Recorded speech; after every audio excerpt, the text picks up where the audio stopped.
দেখো এই বাচ্চাটির লুকোচুরি খেলা এতটাই ভয়ানক হয়ে যায় যে লুকোতে গিয়ে সে বাংলাদেশ থেকে 3000 কিলোমিটার দূর মালয়েশিয়া পৌঁছে যায়। ঘটনাটি 2023-এর, যখন বাংলাদেশের ফাহিম নামের এই 15 বছরের বাচ্চাটি তার বন্ধুদের সাথে একটি পোর্টের পাশে লুকোচুরি খেলছিল।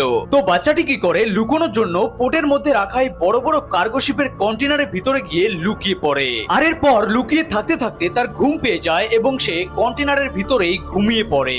এখন সেই কন্টেনারটিকে একটি জাহাজের মধ্যে তোলা হয় এবং সেটি মালয়েশিয়ার জন্য রওনা হয়ে যায়। এরপর যখন বাচ্চাটির ঘুম ভাঙে তখন অফকোর্স সে অনেক বেশি চিৎকার করে, কিন্তু এতগুলো কন্টেনারের মধ্যে তার আওয়াজ কেউই শুনতে পায় না। এই জন্য সে ক্লান্ত হয়ে কন্টেনারের ভেতরেই আবারও ঘুমিয়ে পড়ে। আর ফাইনালি 6 দিন 3000 কিলোমিটার ট্রাভেল করার পর জাহাজটি মালয়েশিয়ায় পৌঁছায়। তারপর সমস্ত কন্টেনারগুলোকে নামানোর পর একটি কন্টেনারের ভিতরে এই বাচ্চাটিকে পাওয়া যায়। বাচ্চাটির শরীরে অনেক বেশি জ্বর ছিল, তাই তাকে ট্রিটমেন্ট করা হয়। আর সব থেকে অবাক করা